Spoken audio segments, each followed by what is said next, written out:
omukyalo yatwala ssente ze ekintu kye twagala gavumenti oba ebiyingiramu oba ani abiyingiramu bakwate ssente za Mukunja bazimuwe nga naffe wetwongerezaako. Ekyokulala omwami ono alina ensonga gy'ayogedde ne mugibuusa eggundi. Teri muntu yeeyagaliza kyalo nga abadde mu kibuga n'abeerako n'erinnya n'akwatako kalango nga yeyo mu comment section mbeeredde entawawe eri 0703 nkaaga mu mwenda 87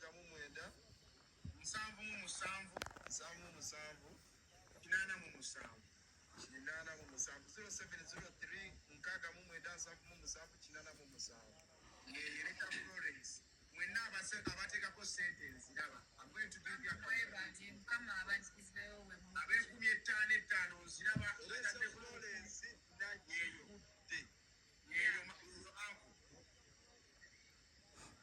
kati nga neeyogerayo Mukunja mu byonna byasazeewo Timo nga w'obaddeko e Dubai n'obeerako watwegezako era ku makya ne weesabira okusigala mu kyalo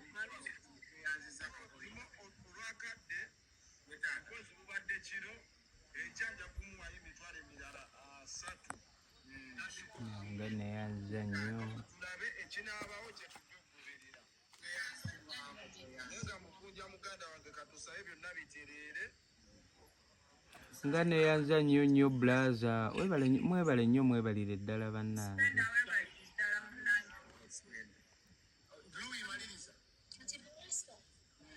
nze ngamba Mukunja tali mu mental state esobola kubalirira business at the moment and that is the truth. Business is stressing. Tugenda sasula rent, yes, tumuteremu merchandise, tumutaleddemu mirror biki buli wabeerawo ngalaba business tetambula, buli wabeerawo ngalaba bakasitoma tebajja ng'aha awo ki ekiddawo. Waliwo business ezitatambula mangu ng'eza mirror, sinti buli lunaku omuntu agenda kugula mirror, sinti mmere Timo tosobola beerawo nga tolidde mmere, you get. Igenda mu stressinga a lot more alabe nga talina kiddako. Opportunity comes once. Abannayuganda ekisa kijja lumu ate n'omusanga enkya nga takirina. Tusonde ssente as much as possible oba afunye kapoloti akafune ng'era we boogedde wallahi omwami oli nga waayogedde big spender. Bwe tukeera ku makya ne tuteekawo waneeno gundi ne tugamba tuli mu netaba tetugambye ssente ne tugamba tuli mu kuzimbira Mukunja nnyumba nga wagambye nti agenda mu bbulooka 3 oli abeera agambe nze olugi ngenda lugula oli agambe nze nina emifaliso nze ndaba kijja kukola awo ne woomulekaawo ekyokulya tekisobola kugula asobola actually n'okutula mu bizinensi y'omuntu. TikTok atadayinga budayinzi wati ayina erinnya era bw'owulira nti Mukunja otegeera nti Mukunja tasobola bbula muntu akalango namu emitwalo 3 n'ateeka emmere sitooku mu nnyumba n'ali. So nze ngamba tugendere ku ekyo ekyennyumba, it is very vital and very important. I see money flowing in. I'm not undermining, Robert, I'm not undermining the business or the strategies. I'm just trying to tell you nti obwongo bwe mentally saawa zino tebusobola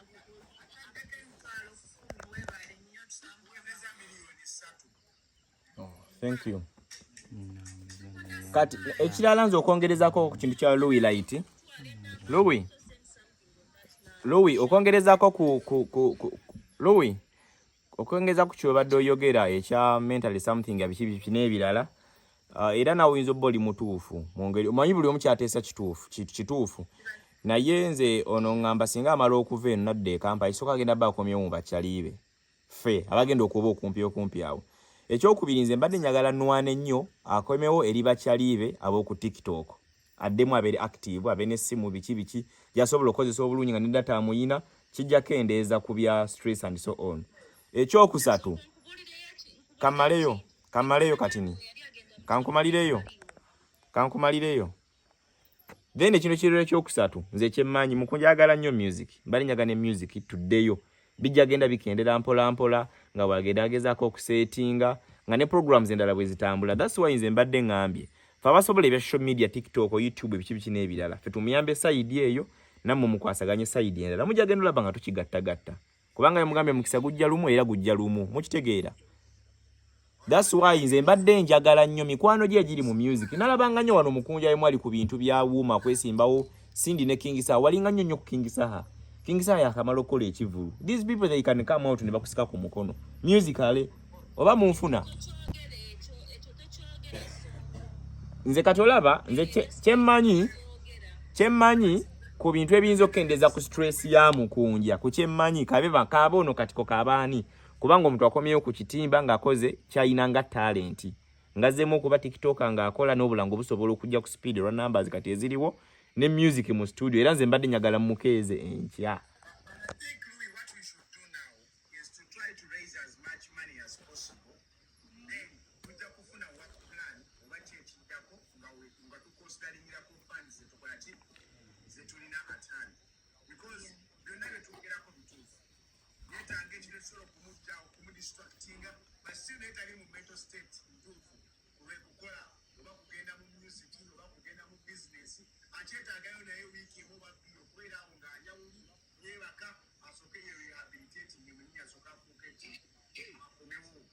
So let's first raise as much money as possible to see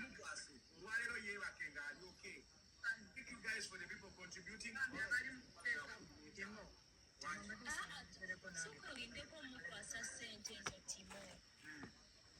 Maybe twale no campaign for a minute ogawe maybe tugenda kusonda sente okumala ennaku 5 oba okumala ennaku 2 then sente zinavaayo tujje wano eno tuziyize ekyokukola.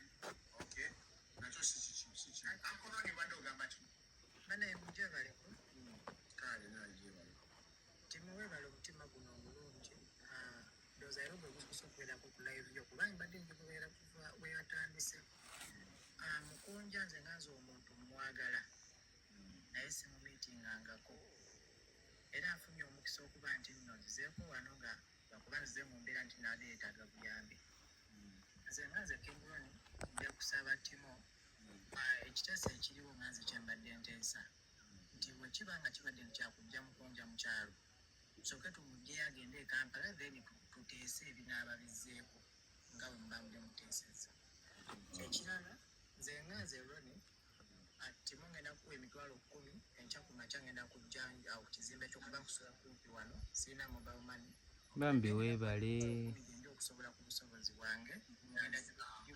contributinga. Thank you. Era nja kujja tuteese tulabe enteekateeka endala Timo sijja kuyisa muno tulabe oba zinaayitamu ekibinaba kisoboka okunja asobola okujjako e Dubai ne tuba kujja tufuna ekirala.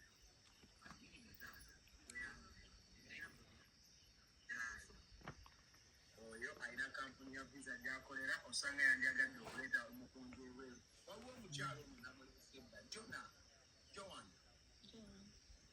Wanji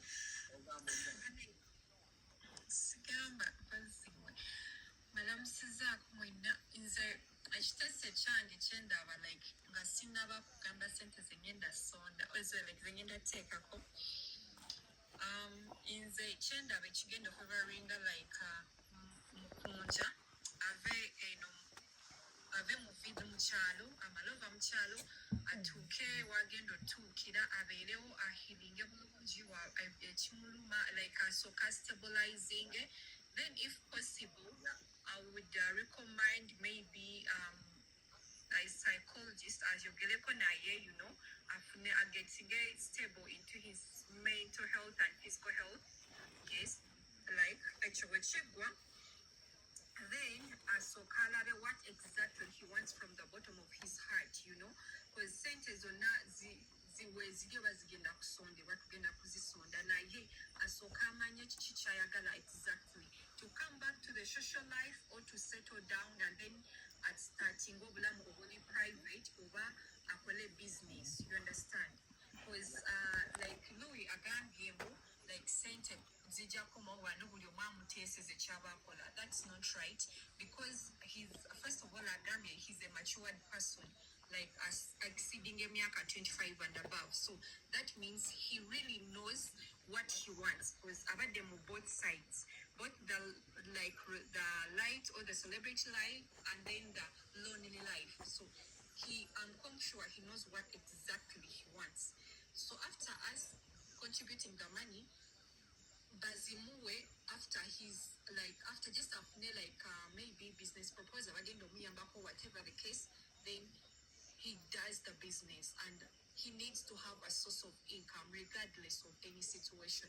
Like omanyingo ofunayo money even if it's 10,000 niwe siba 15,000 gamba okay osanga lero 15,000 tomorrow osobola okubayo deal obufuna contract, you understand, because abazimba abangi mirrors bazetaga everywhere and the friends ngono Sonko they can help him advertise his business nafuna more clients. Exactly. So me, I will contribute 100%. Okay. Yeah, tomorrow I will deposit. Okay. But let me conclude saying, Mukunja nsaba mpulirizeeko. Yes, ma'am. Mukunja chief kyasoose okwogera nga mubuuziza ayagala kukola ki abagambye poloti. Alina ensonga lwaki. Mukunja akutte ku ssente content amukoze naffe gye tuli ssente ofuna mmeka mu Bulango. Let's not act oblivious as if we don't know how the internet works. You can wait solo mala emyezi esatu nga tofuna kikumi ku TikTok aye n'okola wiiki eri n'ofunamu obukadde nga busatu bulungi. Property is property. Aba afunye ekyobugagga ng'era ne wekiddamu ne kigwa. Saawa zino naffe tukola wano naye we tukeera ku mata ebintu ne byonooneka omunya n'akazibu weekukuma nga tomanyi. You've talked about friends. Ekituufu emikwano tugirina naye olowooza embeera mwemukubidde tulyoke tutandike n'omunoonya tumwerabidde okumala ebbanga lyenkanawa. Mukunja abadde talina be yaliisa, talina be yasuza, talina be yalyako nakasente ke yali alina nti tumunoonye tumuteeke wano. Guno baguyita mukisa ng'era omukisa gwe bamuwa intaneti nemwelkaminga ne tumumanya nti Mukunja. Tinti buli omu ali wane n'amukubira engala mbu amwagaliza nnyo. Sometimes twogera nnyo ku bantu nga bali kugamba internet bawadde attention. Ekituufu kiri nti Mukunja afunye chance business yandizikoze sente yandizifunye n'addamu n'akola business eyo naye kimanyi okugaana. Ffenna tubeera mu business leero nekigaana enkya n'ofuna client enkya n'otafuna. Teyeetaaga kuddamu kubeera depressed. Business depress people. Building, yes, we build each and every day. Building is not something small. Era nga namwe mukyogeddeko nti okuzimba is not something small kyokusobola okukwata nitugamba baneka tuzimbire Mukunja. It is very big. Naye wamanyira nti leero nze kyeŋŋamba Sonko waaba asobola yesu okumukomyawo eno tetugaanye naye kyoba osooka okujja mu bwongo okwesigulira nnyo ku bantu nti banne yayambako Luwiraiti yakola oluyimba n'alutula. People don't give a shit and that is the sad story. That is the sad part of life. Ojja kwesigulira ku Luwiraiti olw'okuba wamulaba ne Mukunja ng'amuwa ekyemisana. Luwiraiti agamba oyo yampa ekyemisana naye nga nnangira namusasula kyaggwa. Bangi be yayaayange, bangi be yakolanga nabo TikTok n'akuza akaunti zaabwe baliwa. So let's get back to reality. Yes, okumukomyawo n'omukomyawo wano ku bulamu n'addamu n'awulira n'afiringa live, it is very important. Okuddamu okukola ekintu kyali passionate about, okuddamu n'akola ka music, it is okay. Naye ekisinga okubeera vital is okufuna what they call property. Property is property. Ensi ne weeneemukuba n'emuyuuza emirundi emeka ajja kujja naye ka TikTok account asobola okukazzaako. Asobodde omuwa akalango n'akamuwa n'agenda ng'ayongereza ku ekyo kye tuba tumuteereddewo for the meantime. Oli mutuufu nnyo Louis. Oli mutu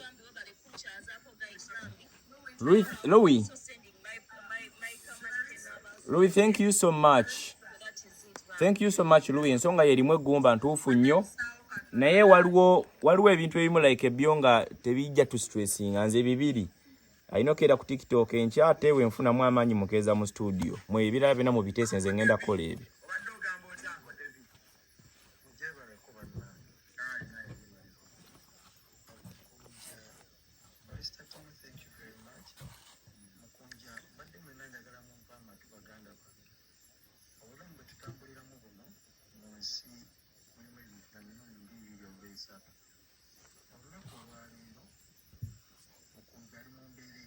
So you have to just stay strong. One, in a story that I had a friend of mine who was right now yet I'm so from child.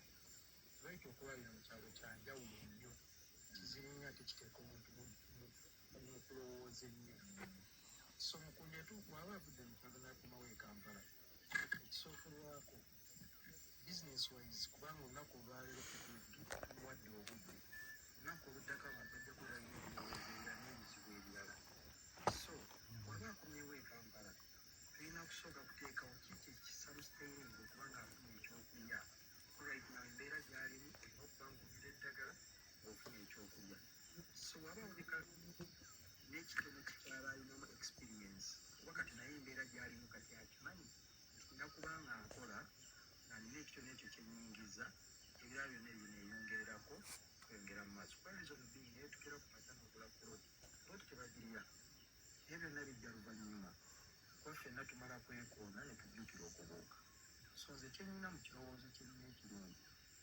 mukunja we can organize olunaku lwayo balista tumubaze ne twogera ku ggwe ne tumanya ekyokukola ne tusonga n'essente zetumala okusonga sobola tokumaakuma abalala ne tubagaza ekintu kuba guno mulembe ffenna tuli bavubuka abantu ne tubagamba tugenda tegekayo bakawushi oba mukunja abantu n'abalibeerawo balibeera example olwadde olwaleero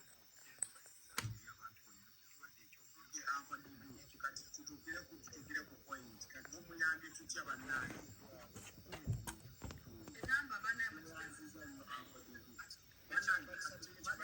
baneesaba Uncle Robert engeri ekiri nti obudde bugenere tuwadde ku live ndowooza for almost 5 hours baneesaba kati essaawa eno omuntu ajje atuweyo kyatuwa then okuteesa tujja muteeseza nga tuteeseza ku kikukuŋŋaanyisaawa olaba otya so totukuŋŋaanye mugambe nti mukunjano ku ssimu ttaano oba mukaaga kati tumuwadde magezi ki tumuweeko kyetumuwadde then tutandikire ku ekyo kola ki so buli ayagala kusindika request otugambe nti mbawaddeyo wekiti message nkyaziraba ku ssimu yange era abakyasonda tweyanzizza waliwo naate emitwalo 5 kale mukwano Joy bamusa Joy bannaye njagala sooka beebaza mwebale nnyo ogw'omutima bulijjo timu nkulaba nga olina byokola ku TikTok ndamulaye kiki kino leero ngenda nakufolowinga ku ekyo ekyokoze mukuja ngenda muwayo emitwalo 10 weebale nnyo nga neyanziza mwebale nnyo Salma mwebale nnyo ngenda ziteekako mukwalo ondakwaki enamba yeyo Joy mu comment section banaye muyiseewo ennamba awo bannange njagala kulaba message nga ziika kuliko abantu 1,300 ati tugenda okugendera okuwera ebita nga tumusonedde tumusonedeomusoolianza wangi nze muzena ze kyendaba nga mukunja bwe enamba ya Airtel osobola ogisindi ng'oleka olina MTN osobola osinza zisobokera ddala zenga bwendabe mukunja ne bwayogedde mukunja nga bwe mulaba ekimuluma ku mutima kataka ate weziwera folo sente tugenda zenga batusonde ettaka okyayagala omutima gwe mikwano tweyanzege access homes omuwadde ennyumba wekiri mugenda kunsonyiwa live badde ndoza nakagijoyiningako dakika ngafunye emabega naye embeera eruwungira nateera mbadde kale ngezaako nga mulaba bakitera omuteekayo ku TikTok naye nze ng'omukyalo oli bwagambye waliwo kyenandisabyeko okubuuza mukunja ye ku mutima gwe kati wano awulira kale kyetwandisuuseeko kuba waliwo omwami omu gwe nsanzeko ng'agamba nti osanga asooka ave mukyala ajja e Kampala ate awo waliwo omukyala Salina agamba nti alabika yeetaaga ttaka nze kyendaba access homes ezo zonna decision tugenda zituwako nga tusinzira ku ssente zetukuŋŋaanyisaawo anti eyo decision yeetaaga nange nga yebempapiti yayogedde esayi kyayagala ku mutima nga mukunja ttaka na kayumba kati mukama watusobozesa nga senze tulina zigula ettaka tuligule tumanye nti ekyo tukimaze omutima gwabeere sekundu ayinayo akataka kuba kyekimuluma ku mutima Yes, please. Kale, mwenda muwayo emitwalo 3. Wow. nga neyanzanya mami Can't wait. Did that miss me? Kale mukwano ngenda ziteekako enkya kankusabire mukama Christina, do you allow me to speak a few words? A few words. Tushoke tusondesere katulake tudde ku few words. Abalala bayanzanye mami Access Homes. Mwebale nnyo, mwebalire ddala. Access Homes. Thank you. Bana omwajje mangu mukunja webale nnyo kibinya kikutuuseeko nkwaddeyo sente West. Tuyise mbudde kuba ndaba abantu balina 40 abaagala okulinnya waggulu. n'oba toyambuse n'oteekako n'ogamba ise N'oba toyambuse osobola okuteekera. nze kangaba akatebe naye nga mukunja kyonna ky'osalawo tukuli mabega teweekubagiza bannange oli mu buvubuka muto soovaamu ebyo ebyokwekubagiza ate akasente koofunye funako kyokakolamu kuba nako bw'onaaba tokakozeemu kintu kyamakulu ne kaggwawo era ojja kuddamu weekubagiza onyiigire abantu ngate abantu balina ebizibu leero nyinza okuyirawo omubiri naye enkya nga nange nina ebizibu ebyange nga sijja sobola ate onyiigire eyo example yes so kati bw'oba ofunye chance funa ekintu ekyamakulu nga bw'ogamba nti ekiri ku mutima gwo kataka tosobola okukafuna omanye nti ekyo kiri setoda mu mikwano gyange gyambeererawo negikola kino n'oba mu bintu by'okunyiigira abantu n'okwekubagiza abantu balina ebizibu mukwano bingi. Kale mami Babs. Thank you so much Chala Babs. Webale nnyo webali ddala. Really kanchekinge ate nabisindise same time mukunjeyo wagirabye esimu eri bagitutte ku muliro naye bagenda ginona bambi tolinawo n'amasannyalaze Eno taamayo kasola teri masannyalaze era mpozi kasola teri nzikiza eri wano. naye n'ekirala kye mbadde nteesa abantu temutwala mukunja ku gundi muntu mukulu ekajja yasalirewo nze bw'anaasalawo njamusindikira driver naye temumukwata kiifiiri Wapi simuleka? jjajja mwennyini temusobola kumala gajja ne mutwala mu zzukulu we just like that matumbi budde tekiba kirungi Yes simuleka. era ready ng'atugamba nga tumukima Yes simuleka. kankebere timo kankebere gundi ndaba oba gundi naye ezono ziridde kansooka ekebere Bannange enamba y'essimu yeeyitawo wansi awo buli alina ky'alina ng'asobola okubaako ekyayamba tweyanzize wani salama. nze mbadde nteesa ngenda kuteerako sente nkyo kuba wano eno sirinawo mobayiro mali. Okay mukwano tweyanze. Ani omulala siya? Timo, since every test have yaweddeo me I'll just inbox you mperezeyo sente. Okay mukwano tweyanze nnyo. Wa alaikum salaam wa rahmatullahi wa barakatuh. Nze maama Nashiru bannaaye so munansonyi wasooka kalamu kange akateme mpangala mwala eritunda African food enfunda n'embisi mutunda bambi kibi nnyo naye enkya ngenda kuteerako emitwalo 10 Okay mukwano tweyanze. aze kutimu katakewo mutunda bambi takubaawo enkya Kale bannange tugende mpola tugende speed. Ndaba abantu balina 40 mu comment section wansi abasindise request zaabwe.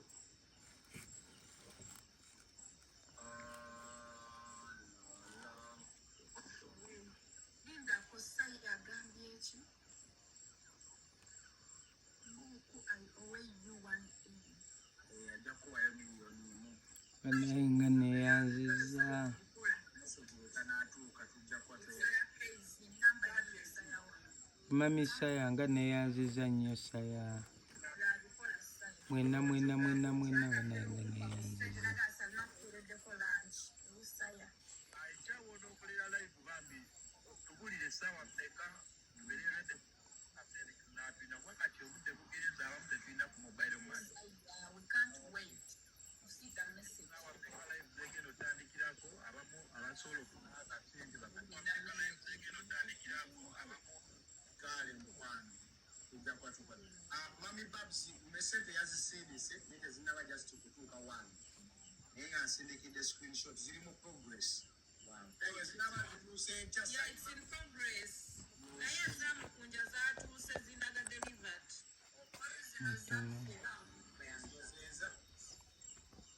Yeah, ezo zamukunja nasande ku simu ye. Thank you so much, mommy. Thank you so much, Mama. Very appreciating.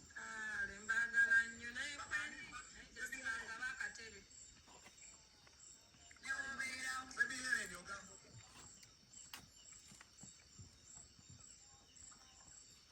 Yeah.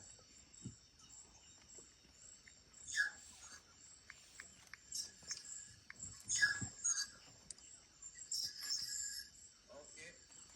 Banange bojja wakulutukira ku nsonga bambi bange.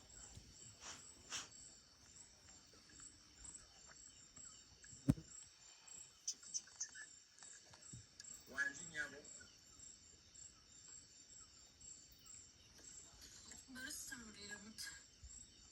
Buli bulungi walandireddeko emitwalo omulala 10. Thank you so much. Wow. Mukunja saaga obuwe. Mm. Mukunja olabye laavu y'abantu.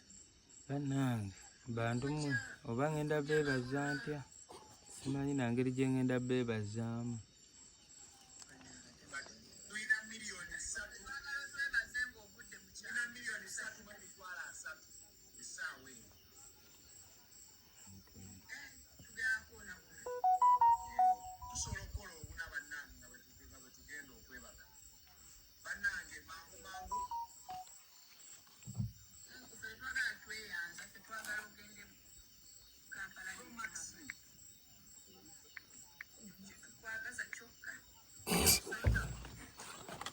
Sisi.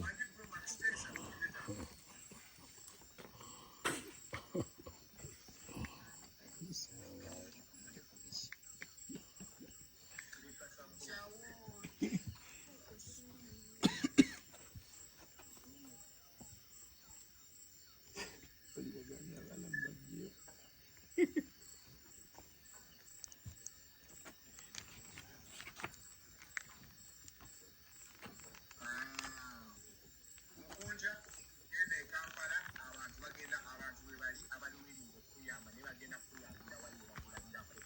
Teri agenda kuvuga mafuta ku gyeyo mu kyalo kye bagenda kusanga. Ekyo kyo nkikusanga. Kyo ye simuleka nge bana eno wala. Eno wala nnyo nnyo nnyo nnyo omuntu okugyayo kizibu. Abantu bakyakwagala. Tebakulekereranga. Bana neeyanziza nnyo omukwano ogwo mbadde nabireka ebyedduniya naye ngamba waayi. Lukiya Nantongo ogamba otya ne DJ Green.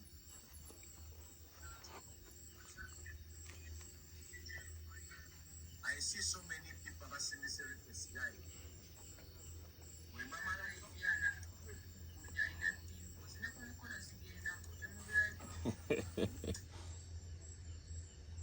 guys, kati ani Tongo. Yes. Kati ndowooza wandibadde tegeeza nti ogenda kubawo tumaliriza wano. Ntokola otya?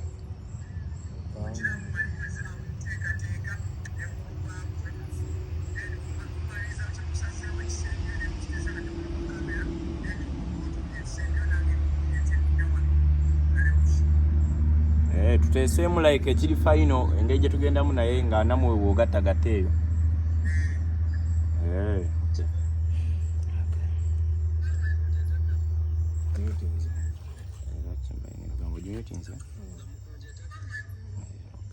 Ndowooza era kati plan yeeyo tulina kugenda.